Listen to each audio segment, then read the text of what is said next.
pikir tinggal bersama ibu itu akan menjadi kebahagiaan. Tapi ada untungnya juga sih kamu di sini. Saya bisa mencapin pembantu-pembantu. Itu bagus deh kalau kamu pakai. ibu harus hati-hati ya sama papa. Maksud kamu apa? Saya harus hati-hati sama suami saya sendiri. Aku nggak mau ninggalin ibu. Jangan sok penting kamu ya. Seharusnya ibu yang melindungi aku. Tapi ini, ibu malah belain orang yang mau Suami saya tuh nudain nggak aku. mungkin ngelakuin itu sama kamu, tau nggak? Dia itu laki-laki baik. Kalau kamu berani main-main sama saya akan beneran habisin kamu.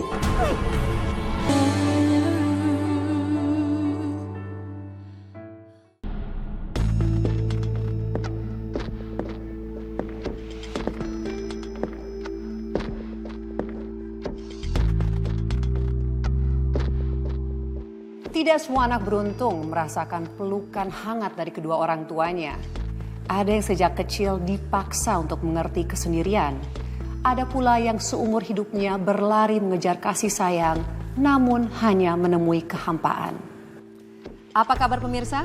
Kembali menemani Anda dalam Catatan Hati Perempuan. Ruang berbagi kisah dan tempat menemukan kekuatan di balik luka yang terpendam.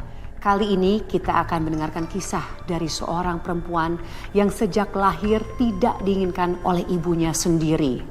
Bukanlah pelukan hangat yang ia dapatkan, tetapi penolakan. Seperti apa perjuangan dan perjalanan hidupnya? Langsung saja kita sambut Sekar. Halo Mbak Sekar, apa kabar? Alhamdulillah baik. Silakan duduk Mbak. Mbak Sekar, kamu sudah siap untuk membagikan kisah kamu kepada para pemirsa? Insya Allah saya siap, Mbak. Oke, jadi sejak awal kamu mengatakan bahwa ibu kamu tidak pernah menginginkan kehadiran kamu. Iya, Mbak. Saya dianggap anak pembawa sial.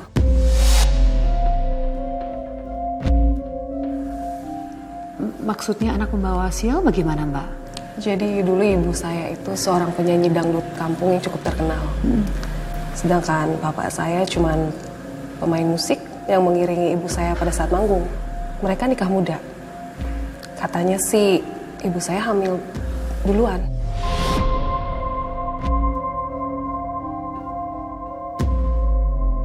Jadi sejak di kandungan kamu sudah tidak diharapkan? Iya, Mbak. Karena sejak saya lahir, karir nyanyi ibu saya itu meredup. Job nyanyinya juga sangat menurun drastis. Dan sejak saat itu saya dianggap anak pembawa sial. Tapi kalau Bapak bagaimana Mbak? Apakah Bapak tidak pernah membela Mbak? Bapak selalu ngebela, Mbak. Tapi itu nggak lama. Karena Bapak meninggal di usia yang masih sangat muda.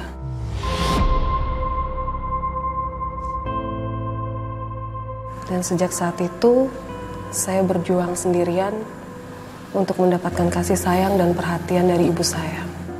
Tapi pada akhirnya, saya dititipin di rumah nenek saya. Karena ibu pergi dan gak balik lagi.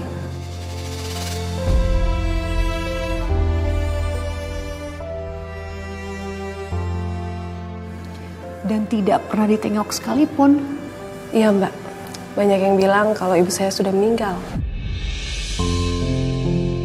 Dan sebelum nenek saya meninggal, saya baru tahu kalau ternyata ibu saya itu masih hidup. Dan nenek ngasih alamat ibu yang ada di kota. Jadi Mbak akhirnya berhasil menemui ibu Mbak? Berhasil, tapi yang saya rasakan bukan bahagia, Mbak.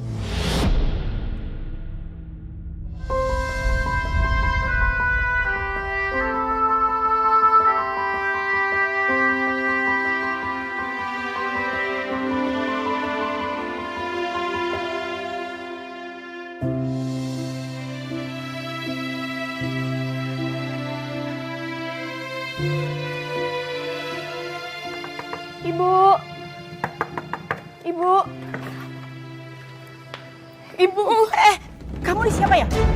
Datang main peluk-peluk aja. aku Sekar Bu, anak ibu.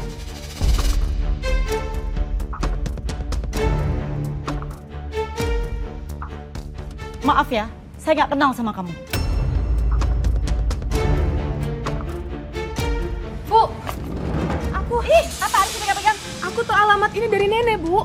Kamu ada masalah ya sama pendengaran kamu? Saya bilang saya nggak kenal sama kamu. Silakan pergi, saya masih banyak urusan.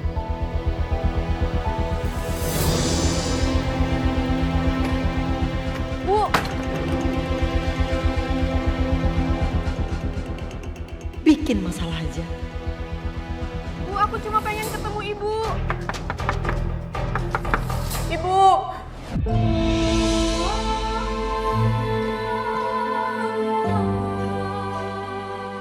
Nenek udah meninggal, Bu. Sebelum nenek meninggal, dia cerita semua tentang Ibu. Ibu.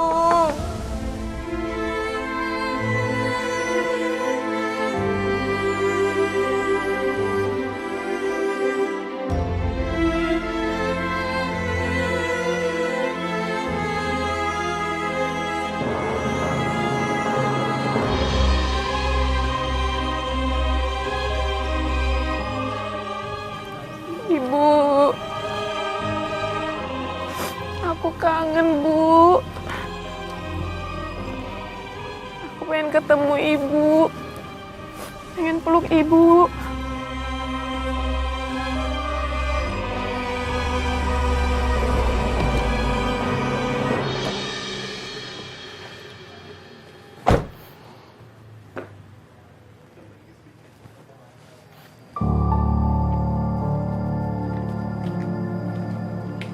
Dek, kamu siapa ya? Saya Sekar, Pak. Maaf, kalau boleh tahu, ada keperluan apa di sini?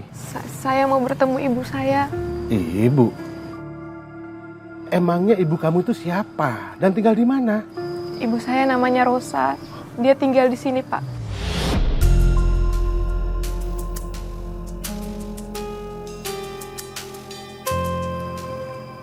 Jadi, kamu anaknya Rosa? Benar, Pak. Sejak kecil saya sudah ditinggal ibu saya. Dan tadi saya sudah sempat bertemu ibu saya. Tapi dia tidak mengakui dan menyuruh saya pergi.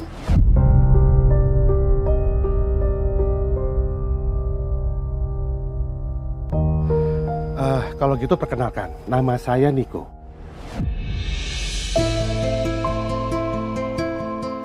Saya suaminya ibu kamu. Kamu jangan kemana-mana dulu ya, biar saya bicara sama ibu kamu. Terima kasih ya, Pak.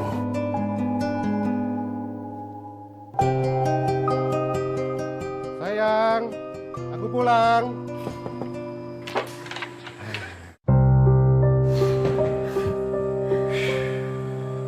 Sayang, Apa capek sekali. kok udah pulang? Iya. Katanya pulang malam. Gak jadi meeting sama kliennya. Meeting papa itu di-cancel, mah. Daripada papa bengong di kantor sendirian, mendingan kan papa pulang ke rumah. Bisa berduaan sama istriku yang cantik ini. Apa bisa aja. Oh iya, mah. Tadi di depan, papa ketemu dengan anak gadis. Namanya Sekar. Dia bilang, kamu itu ibunya.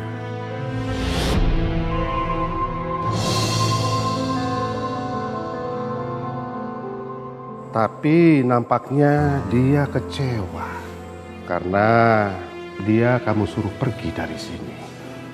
Kalau papa lihat, mukanya itu sekilas mirip kok sama mama.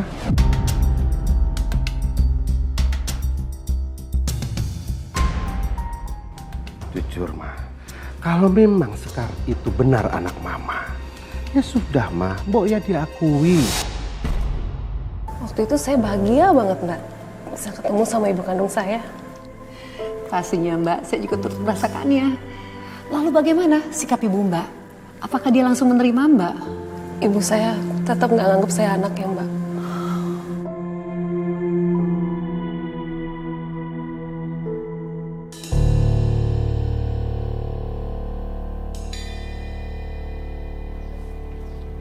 Sekar, saya sudah bicara sama ibu kamu. Ayo kita masuk. Ibu,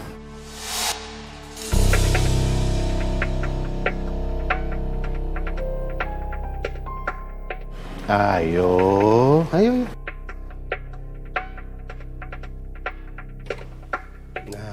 Ini dia kamar kamu, Sekar.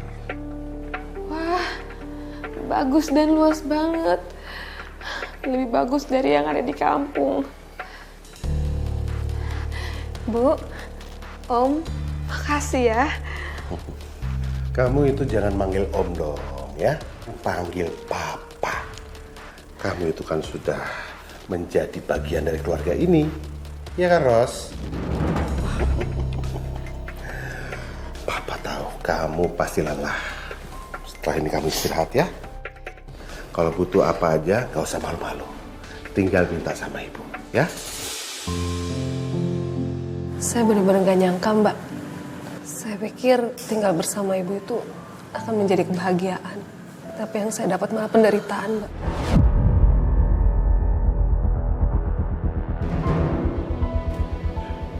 Aku tinggal dulu Oke. ya. Hati-hati ya, Pak.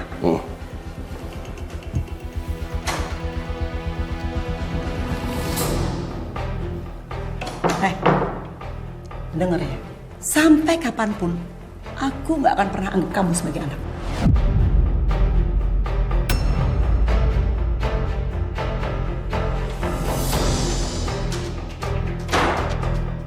Yang paling saya sedih, Mbak, perlakuan ibu itu bukan seperti perlakuan seorang ibu kepada anaknya, Mbak.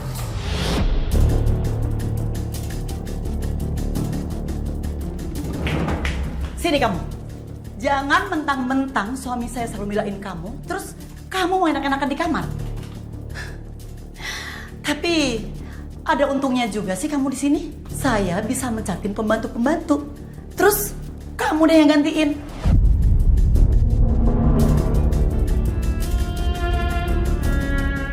Kenapa? Nggak terima? Mau protes? Kamu di sini itu cuma numpang. Jadi jangan pernah bermimpi kamu bakal jadi majikan. Satu lagi, jangan pernah berharap saya bakal ngakuin kamu sebagai anak. Karena dari dulu saya nggak pernah sudi buat ngelahirin kamu. Sampai segitunya, Mbak. Dan Mbak memilih tetap bertahan di sana. Saya memilih tetap bertahan, Mbak. Saya ikhlas diperlakukan seperti itu. Yang penting, saya bisa dekat sama ibu saya. Sekarang kamu cuci piring sama gelas itu.